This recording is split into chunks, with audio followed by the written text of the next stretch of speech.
This is Blanche and Abu and Rosemary talking about flexibility on Friday, December 17th, 2021. And we're looking at the book, The Power of Kindness, as we have been for the past couple of months, by Piero Ferrucci. And we've gone through many of the chapters in this book. And today we're talking about flexibility.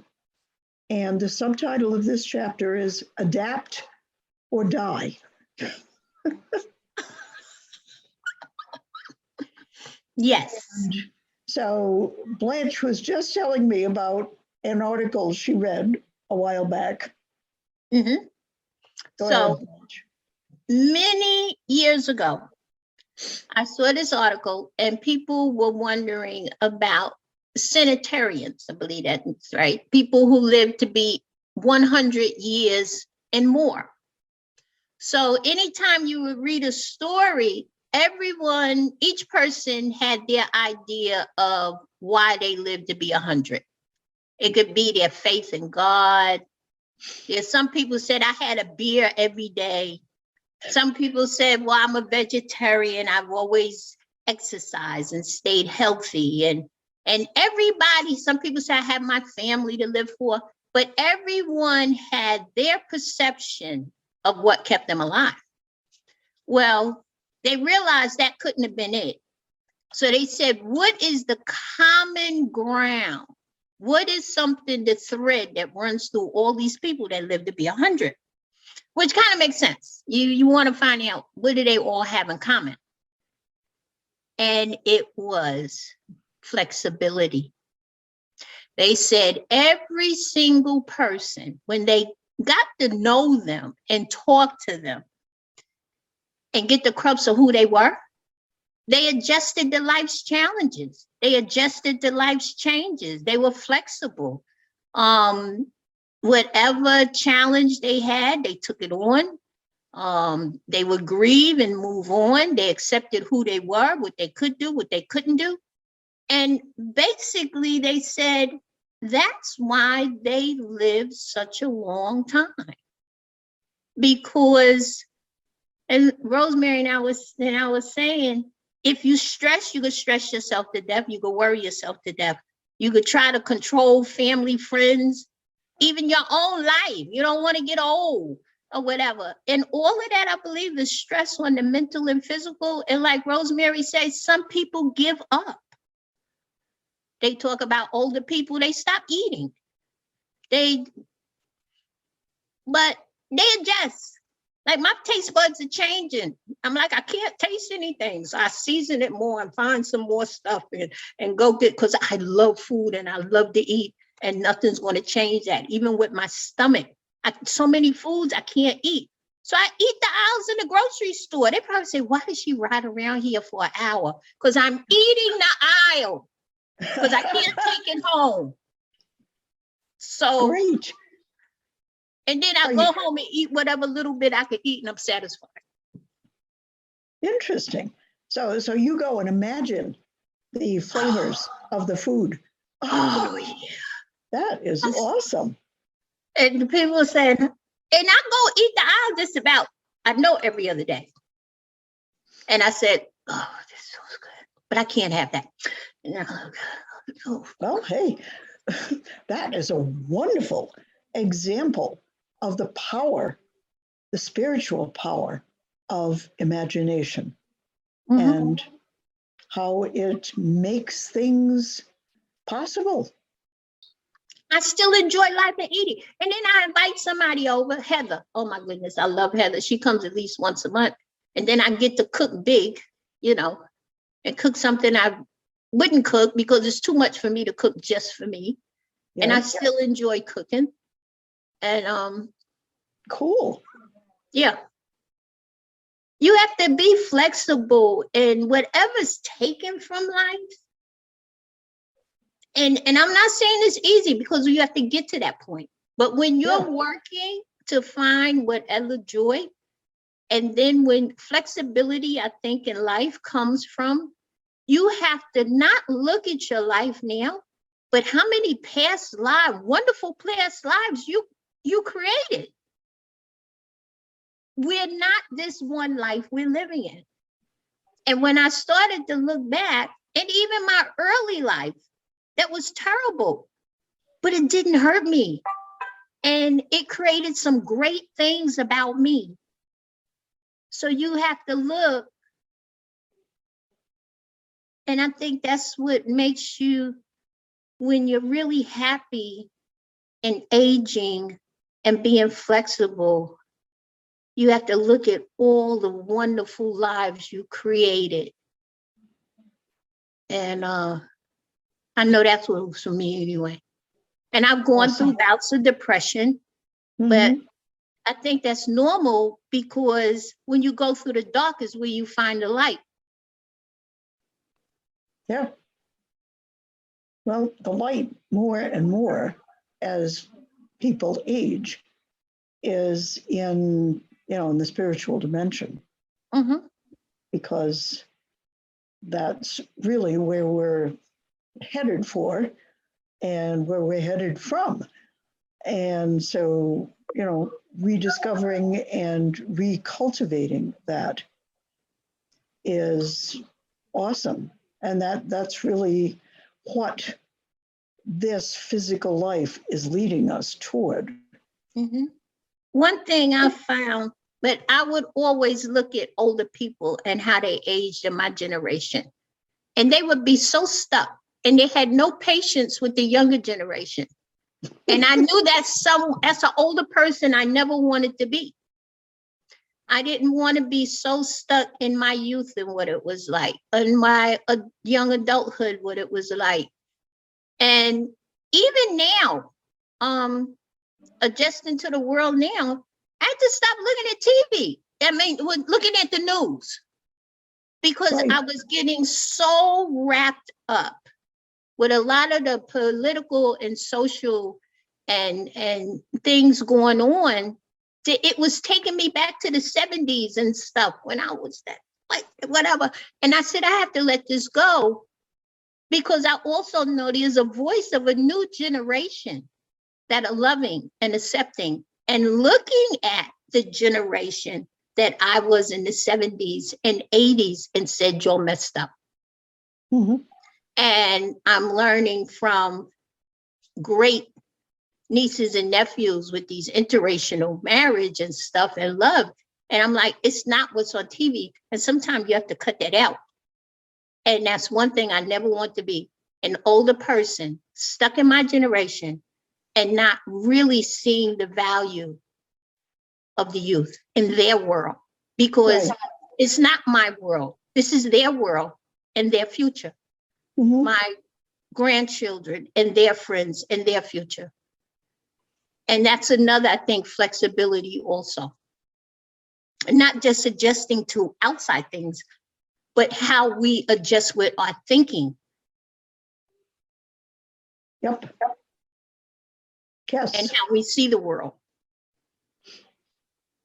And I have to say that my experience is that people need to start being flexible when they're young, because it's not something that, you're 50 years old and something happens and you say, oh, now I'm going to be flexible. It doesn't, you got to really practice responding that way. And I don't know, looking back on my life, I can go all the way back into childhood and think of ways in which I was challenged to be flexible. When we had to move every year or two, which meant different schools, different neighborhoods, different friends. And that was true. So, it's something that has been a part of my life. And like you, as I've looked at older people when I was younger, I've said, okay, I do not want to get old that way. I want to stay alive and enjoy and be active and be part of things with people of all ages. Mhm. That's what keeps you young and engaged.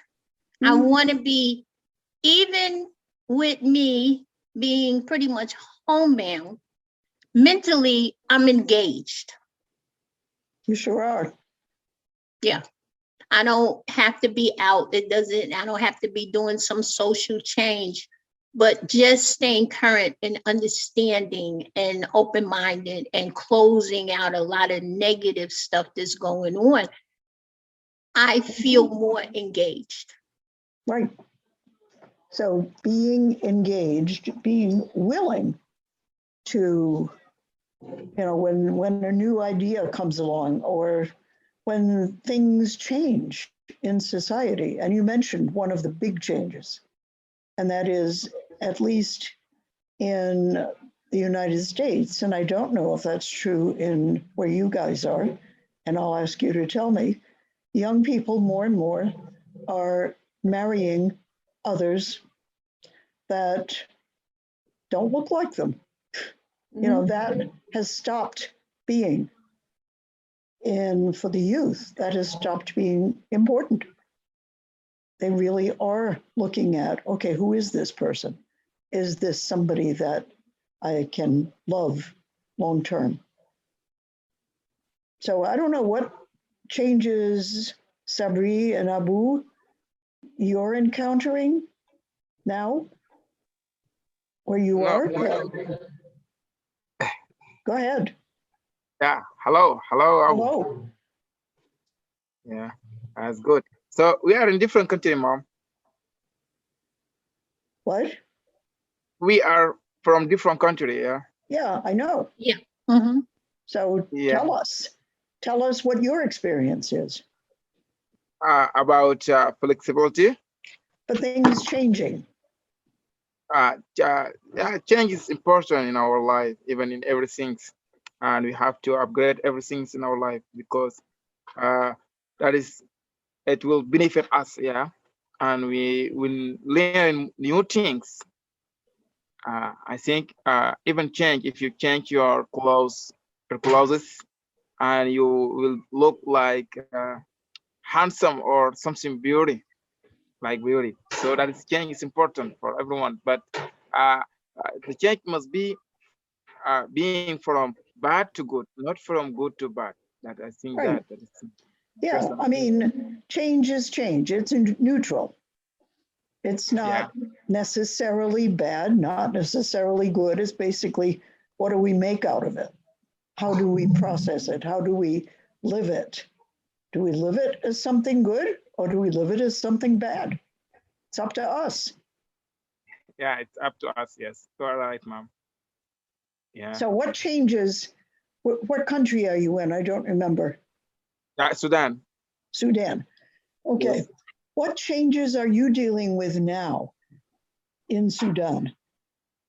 Yeah, well, situation here is really bad. It's too bad, and even the government, we have changed our government, but this government is too bad.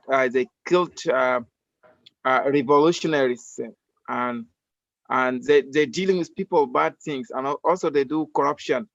Yeah, we wish it that we haven't changed the last government. Yeah, but we until now we trying to change this government because they coup our military, our government. So we have a military government. So it's bad, as everyone knows it. But we hope that we try to change from bad to good, because we know this government is too bad and killing revolutionaries and do impact. Yes, but we are until now. After 2 days, we will have like a revolution, and we try to send our voice to the world to listen to us, because we want change of this government, because we are know they bad, and we have to change them by any way, but by peaceful way, not by attack them or something like that, just by voice. Yeah, exactly. And there are precedents, there are historical events where a whole country has turned off governments with their voices. I think the Arab Spring uprisings, that went that way pretty much. I'm thinking about when Russia, this was in the, I don't know, the 50s or the 40s, 50s, 60s, when Russia was taking over countries all around it, there was one country, it's called Estonia, Estonia. Put it in the chat. It was a little country too, wasn't it? It's a little country. A little country that stood up to them. And one of their cultural traditions is choral singing. Everybody there loves to sing with other people. And when the Russian tanks came to take over their country, there were like hundreds of thousands of people together. They all came together in the central place of the capital city, and they were all singing together. And these tanks came, and all these people were singing at them and kept singing for hours. And the tank drivers didn't know what to do, and they left. And Russia did not succeed in taking over that country. Wow. How can you bring arms against that much peace? You know how they say peace and love will always win out. And I've seen that, yes. But that was a friend of mine, his family was from Liberia, and he was a religious leader in Liberia, and the Christians met at his house. And one day, I know this guy, he told me this story. One day, the government troops arrived at his home, banged on the door. They all had rifles. There were like 30 of them outside his house. And when he opened the door, they said, "Are you having a Christian meeting?" And he said, "Yes, we are. And come on in and join us. We love you." And everybody who was behind him said the same thing. "Oh, we're so glad that you came to be with us." And they stood there, the rifle guys, and they were confused. They didn't know what to do. And eventually they turned around and left. And they never came back and bugged him again. I was once reading about a tribe in Africa. When a woman was pregnant or before giving birth, the midwife and people from the family, they went to with her into nature, and they were trying to find the song of the child, of the not yet born child. And during birth, they were singing this song.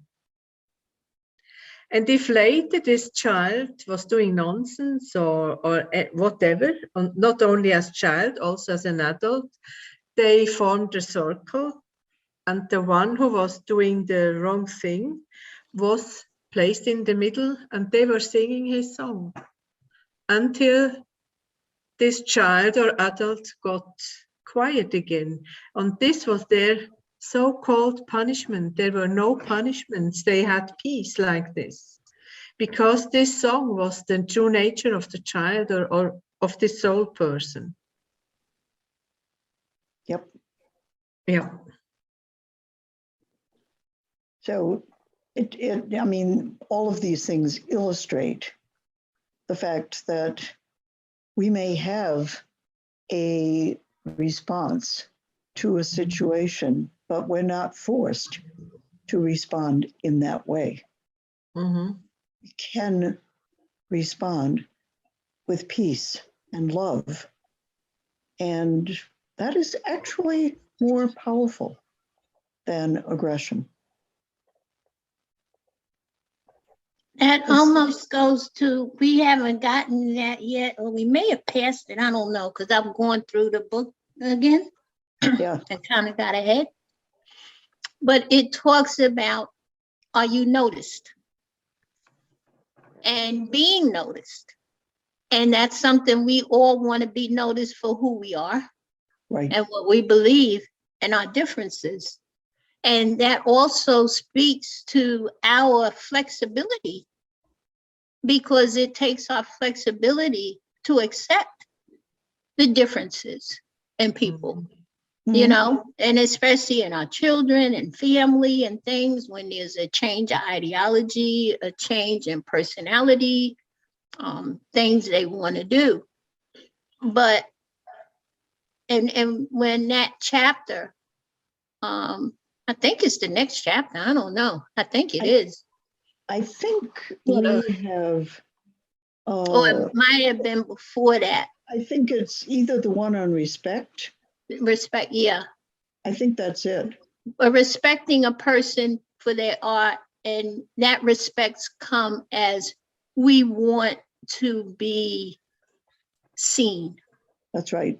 And everybody, that is such an essential human need, to be seen, to be honored, to be respected. That when we do respect and see and acknowledge people. And that could even go in the scan of what's going in Sudan.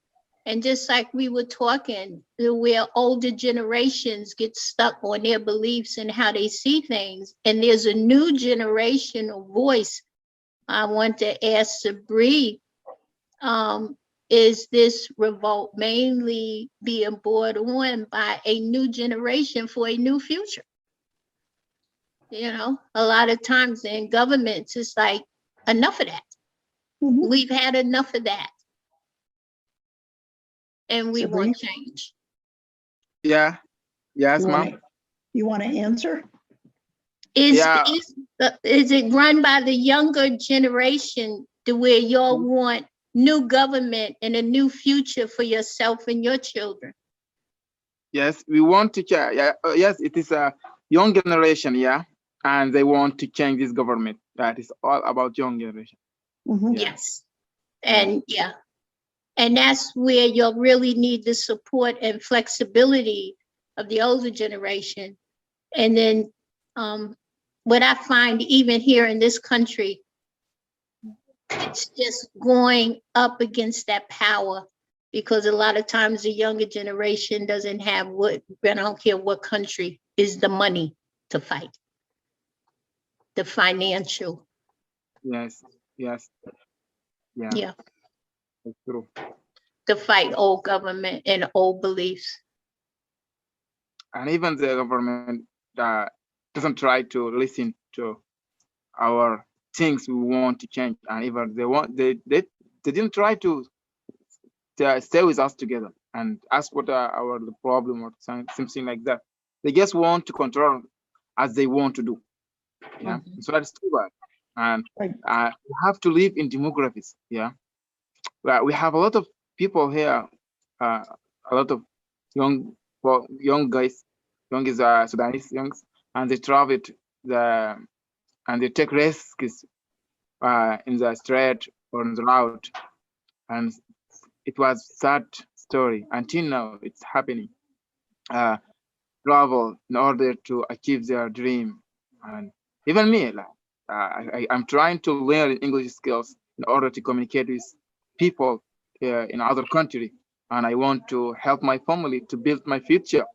But here I can't because situation is bad, and we have a coup military. So it's too bad. And if you want to send a voice or something like that, they will arrest you. Okay? And maybe they will shoot you by the gun and they killed you, so you're gonna die. So the good things, like weak young, they cannot do anything. Just leave this country and try to learn abroad, and after that, try to support the revolutionaries and try to build their future by standing. Yeah, that's the solution. Yeah, but inshallah, we will see. I believe that. I believe that one day we will live in demographics and our country will, it will develop and everything's going good as other countries. Yes. Yes. Yeah. Because one day, as time goes, no one lives forever. And, Yes. and the old leaders will be gone. And like you said, with your being more educated, learning English, and really not only standing up, but preparing to be future leaders Yes. Yes. and Yeah. leaders of a peaceful country. Mhm. And Yes. even in standing up, you know, with a voice, it's that preparing yourself to step into those shoes and do better. Inshallah. I'm trying hard, inshallah. Mm-hmm. That's good. My pleasure to do that also. It will be my Yes. pleasure. It's amazing. I love it. Thanks for that, your advice. Well, we're also Well, we're more of an thinking of you observation. and praying with you. Yes. Sometimes we need just someone to motivate us and to encourage us to do things like this, as you did, Blanca. Mhm. You Yeah. know, there is also one other thing. When you have problems or when there are things which are not going right, Yeah. we have in unity we have the golden key. Instead of talking about the problem, put it aside and talk about what you would like to have. Abu would like to say something, I see. Yes, I see that. Mhm. Go ahead, Abu. Yes, I want to say something about the subject of today. The thing that we are experiencing in here, Senegal, that young people in here no longer listen to their parents. Even when they want to marry a girl, they no longer listen to their parents. What we used to do in the past is, for example, if I want to marry a girl, I can come to my mother and tell her that I love this girl, and she can go to the family of the girl and ask them about my proposal. But actually, we are not seeing that. If I am bringing a girl in the house and I said to my mother that I love this girl, and sometimes the family disagree with me, and it led me to go out of the house and live somewhere else. And I am separated with my family because of the girl. Nowadays, we are seeing that in our country. Interesting. That, yes. So what's happening then is that they're no longer, young people are no longer willing to abide by their parents arranging marriage. Yes. Interesting. That's a big change. Yes, there is also something about the government in here. In here, the government don't do anything to help the young people, for example, to help them to get a better job or to get a high study. You know, we have many students in here who are graduated, but they have problem to find a job, and sometimes you have a problem to protest. When you do so, you are arrested, and you're jailed, and your family are struggling to get you out there, but to find even a, how can I say it, is I forgot the word, but there is a word I wanted to talk, but I no longer know it. Do you know it in French? Yes, I know. I Okay, know the so word in English, but say it in yes, French. avocat, je voulais dire avocat. Yes, je voulais dire avocat. Quoi? Avocat, je voulais dire avocat. A lawyer. Yes, sometimes the family are struggling to find for the children a lawyer because it is very difficult because they don't have the means to pay a lawyer. Reason why their family are tortured in prison. Yeah. Wow. Yep. So, what do young people need to do to make that dynamic change? Yes, actually, they are doing many things to try to get rid of this government who is in here. They are talking amongst themselves to try to find solution about the issue that they are facing. And sometimes if you don't have the means to fight, your fight cannot go. Yes. Right. So, are there groups getting together to figure out how to change, how to make change? Yeah. Yes, we have many groups in here. Even today, they have a meeting in a place called Place of Lobilix to try to fight against this oppression that we are facing. And how are they planning to fight?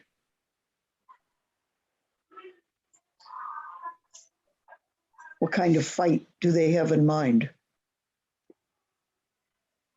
The fight that I think that they have in mind is, for example, when the election came to not vote for the government who is actually in here, to try to find a better candidate who can change the situation that they are now.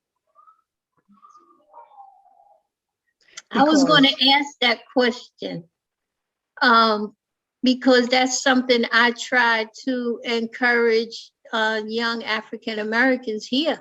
I said, we can protest and protest, but until we try to put ourselves in positions of local judges and lawyers and prosecutors, you know, you're not going to change the whole world, but you can make changes, the representative of your own neighborhood. And it sounds like that's what he's saying too, that they can see where they can make change by even the smallest of overthrowing the smallest of government if you can't overthrow the whole country. Right.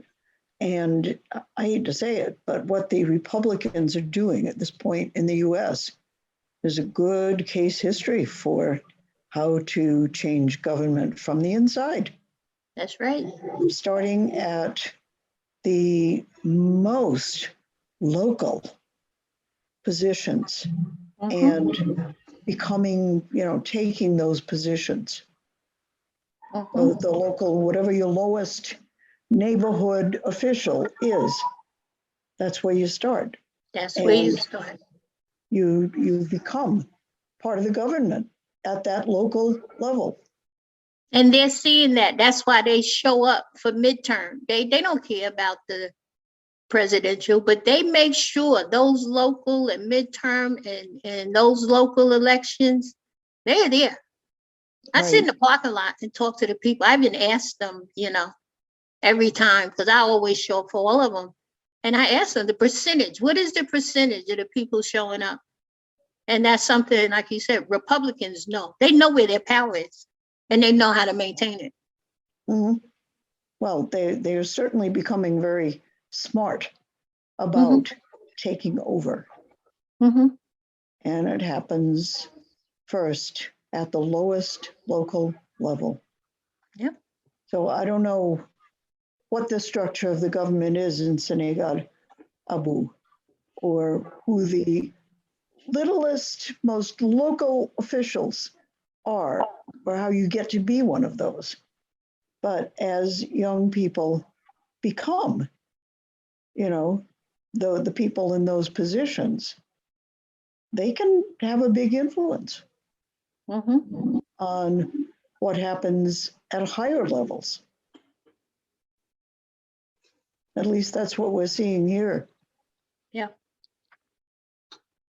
And it prepares you for the higher level, but that's what they look at, mid-level or whatever. Well, what did you do here? And if you show a change that you can make, and then the people will see that back your beliefs. Right. But they want to see what have you done so far? And that's where it starts on those lowest. What did I do in my community? What did I do in my village? What do I do in my town? I don't know how the government is set up. Does that make any sense at all, Abu, in your setting? Yes. The local person that are trying to do such thing in my country are the mayors and the deputy in the assembly. They are trying to help the population, yes. So that's where the change starts. But what we say in this country, when it comes up and people want to change, we say, vote them out, vote them out, vote them out. That's our song. And, vote them out. I don't know if people get to elect officials, deputies, or I don't know. in Senegal. I don't know. Do they? Deputies, yes. We have Okay. deputies and the deputies and the mayor. Okay. Then there's power there. Vote Yes. them out. And you can use it.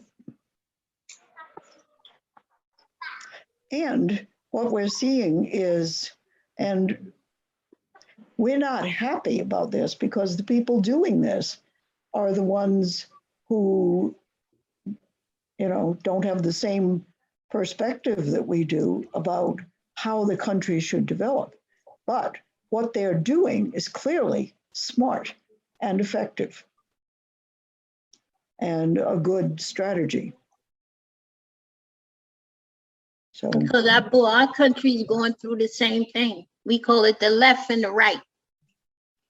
And the right want everything to be their way, and it's very conservative. And then you have authoritarian. Yeah. And it's almost like we say we're under one flag and we're all one country, but we are becoming more and more split. You're even defined by everything about you, by whether you're a Republican or a Democrat, or whether you're the left or you're a liberal, or oh my goodness, and nobody even wants to know your name, and you're just a nice person and loving and accepting and want to see the best for everybody. A lot of people are, just focusing on boxes. But I give you another example of flexibility. My sister is living way out in the country, and what we call Trump country here, very conservative, very racist. And I was worried about her. She's the only Black in her community. And they have their Trump flags up, and during the election, everybody's voting for Trump and everything. And the churches are very conservative, but she's gone once. But yet, she has the most loving, accepting neighbors. They pray with each other. They pray for each other. Oh my goodness, she has so much food on Thanksgiving. The grandchildren come over. They visit each other. Constance, I'm going out. Come with me. Got some running around to do. Now, you're not paying for lunch. We're going to get something to eat. My sister looks at a Southern white person in a totally different eyes. They look at her as this woman, loving, praying. They met by the heart. They're family. I mean, I got chills just thinking about it. But when you could be flexible and give someone a chance to see, if we could not see who we vote for and just cancel somebody off just because they were brought up that way and that's how they vote and that's the way they always vote and that's just what we do because that's what we were taught. But then we were also taught to be loving and accepting and stuff too. And these aren't even, these neighbors, none of these people I'm talking about even go to church every Sunday. So essentially what you're saying is this is another example of people loving and accepting each other and how powerful that is over more impersonal beliefs. Yeah, getting to know someone for who they are, being noticed. My sister wanted to just be noticed, not as a Black woman, just as a loving, kind, but when you're treated in such a way so many times with prejudice, you know, and you don't know how to let go. The neighbors didn't want to see themselves as just some Trumpers doing flag like I'm just racist and just hate people. You know how they say, but I'm not racist. It's just, this is the way I was raised. Mm-hmm. And when you see them coming together, yeah. They are loving, and that is changing their beliefs. And that too is something that works that way every place. Yeah. If we take away the labels, that's why I say I hate labels. If you know, I used to hate to hear that saying, I don't see color. I hate it because I feel like you're not noticing me for who I am, which you should be able to see my color and accept me. Mm-hmm. But then again, there's another little part of that. When you could put that part of me aside, not say don't see it, but there is that little bit of that. But what you're saying is that, yes, we need to see all of who you are and respect and honor that, and also see you as a human being, as part of one universe. Yeah, one being. We are all one human being. Exactly. And different, expressed differently. Right. Good. That's it. You said it. And Anne-Marie, go ahead. Okay. I was once at a seminar with a Buddhist monk. And he told a very interesting story, but it's something which was not happening. It was an idea of his. You have yellow people, you have black people, you have white people, and so on. If you remove the skin of all of them, it's horrible to think about it, but then we are all the same. One humankind. Mm-hmm. And I was also in a country, I was living in a country of war and all these things.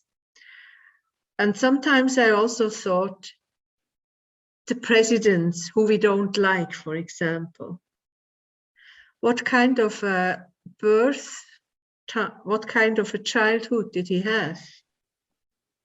How were his parents? And maybe if we confront them as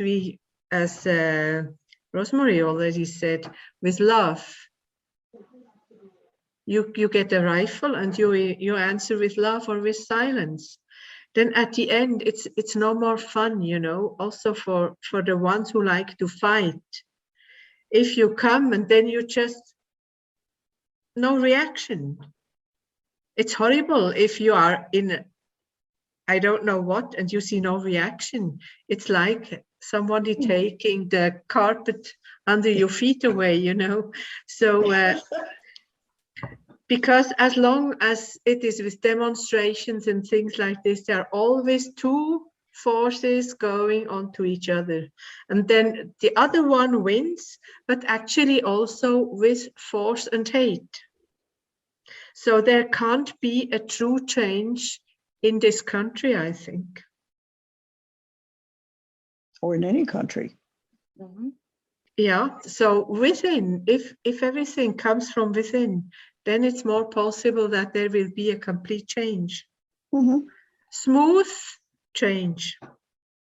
Right. As for, yeah, I can only come with Gandhi. I mean, yeah, one can say about Gandhi whatever you like to say, but this without bringing any person into fight or war and to bring a change, a tremendous change. I mean, this is something. But I think this is also a kind of flexibility, you know. Flexibility is living the moment. Yes. So if you are in this moment and if you are in peace within, outside, nothing can happen. So it's also if someone is angry at me and I remain calm and silent, then suddenly it stops. Mm-hmm.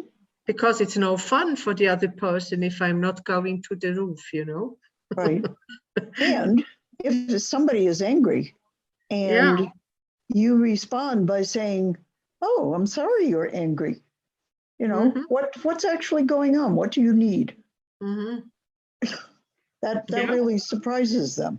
Because most of the time they don't know what is actually truly underneath. There are always some roots on it, you know. Mm-hmm. It started somewhere, and if you cannot solve the problem there, then it is then it's going up and it won't stop. That's the problem. The way I see it, you know. One of the members of our unity group was a Chinese fine martial arts master. And we were having a big conversation outside a restaurant one day, a bunch of us, about a conflict that was going on. And he demonstrated for us the principle of non-resistance in martial arts. And basically, he used his hands and he said, if I hold up my hands like this, and the other person is trying to push me over, that's conflict. But if I decide to just step aside and allow his or her momentum to carry itself out, there's no opposition.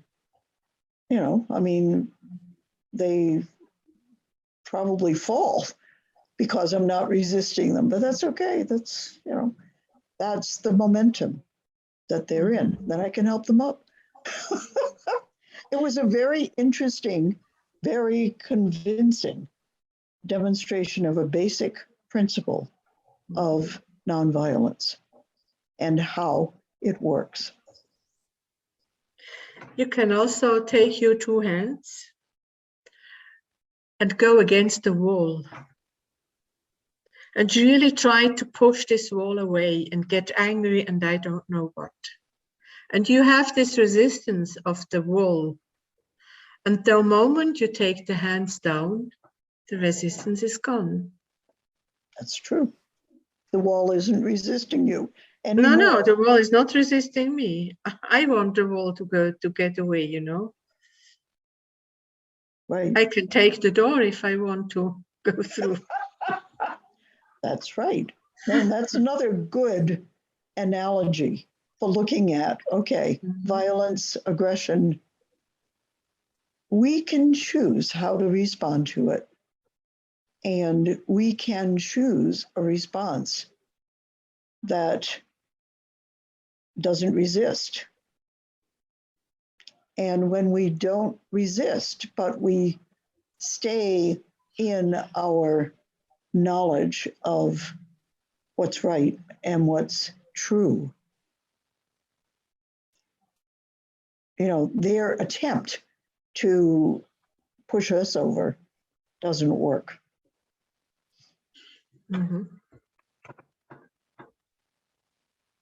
And being able to step aside is definitely flexibility. So our time is up. We have had a very interesting discussion about flexibility and how it is really helpful in, you know, allowing us to, instead of just standing there as a target, to maneuver and to respond, but without resistance, and maintaining our, fulfilling our needs, being loving and peaceful. I thank you all very much for being part of this discussion.